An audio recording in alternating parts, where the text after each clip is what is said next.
महाराज जी, आपके चरणों में कोटि-कोटि प्रणाम। गुरुजी, हम भगवान शिव की, भगवान कृष्ण की, भगवान राम की पूजा एवं जप करते हैं एवं माँ भगवती का भी जप पूजा करते हैं। तो क्या हमें सभी का नाम जप पूजा करके सभी को संतुष्ट करना चाहिए या किसी एक को ही भजें? क्योंकि हाँ, एक देखो सादे सब सदस्य। प्रारंभ में क्या होता है, भक्ति का यही स्वरूप होता है जो आपका आपने जो वर्णन किया। प्रारंभ में सबकी भक्ति का स्वरूप ही होता है। जब हम कक्षा 5 में पढ़ते थे, शिव चालीसा, दुर्गा चालीसा, हनुमान चालीसा, ये सब एकत्रित कर, क्योंकि हमारा प्रारंभिक जो भक्ति का कदम होता है वो इसी तरह से चलता है। जो जो हमारे प्रियता में भगवान के नाम रूप आते गए, उनकी आराधना करते गए, इसके बाद चयन होता है गुरु का। जो रंग लाने वाली बात होती है वो होती है, जैसे हम विविध चालीसाएं पढ़ी, विविध नाम कीर्तन किए, भगवान की कथा, तो उसके फलस्वरूप मुझे सदगुरुदेव मिले कि सदगुरुदेव ने जो नाम दिया, सदगुरुदेव ने जो इष्ट बताया, उसको पकड़ लिया। अब हम आराधना सबकी करते हैं, लेकिन प्यार सदगुरुदेव के बताए हुए नाम और उपास्य देव पर है। जैसे एक पतिव्रता पत्नी अपने देवर, ननंद, सास ससुर सबकी सेवा करती है, पर पति के लिए, क्योंकि वो पति के सब हैं। उसका पर्सनल प्यार किसी से नहीं है,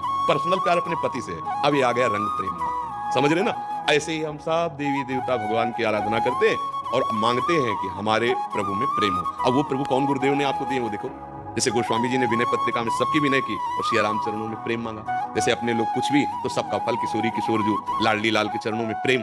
तो अब हमें ये देखना है कि अभी तक हमारी उपासना हमारे भाव से चलती रही। अब हमारे भाव का फल है गुरुदेव के भाव में हमारा भाव समाहित हो जाए, तभी वो सिद्धावस्था मिलती है। चाहे शिव बिरंची सम होई, गुरु बिनु भवनिधि तरह न कोई। तभी कहा तात स्वर्ग अपवर्ग सुख धरी तुलाय कंग तुल नताय सकल मिल जो सुख लव सत्स। एक क्षण में निहाल हो गए, अगर बात मान ले तो एक क्षण में निहाल हो गए कि आज तो माला माल हो गए, क्योंकि आज मुझे कोई वादा करने वाला तो मिला।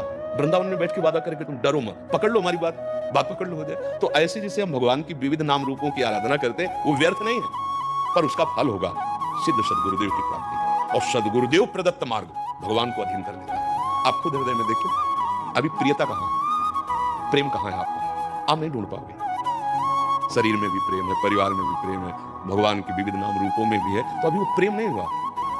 जब सबकी ममता ताग बटोरी मम पद मनहि बांध, वो काम गुरुदेव करते हैं। तो भगवान से प्रार्थना करो कि आपसे बड़ा कोई गुरुदेव है नहीं, आप कृपा करके मुझे आदेश अंदर से करो कि मैं आपके किस नाम रूप में आसक्त हो जाऊं।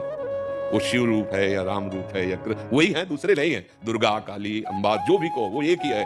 बस एक जगह लग जाने पे फिर आनंद की अनुभूति होती है। जैसे भगवती अंबा पार्वती जी तपस्या कर रही थी भगवान शिव को पति रूप में प्राप्त करने के लिए हिमालय में।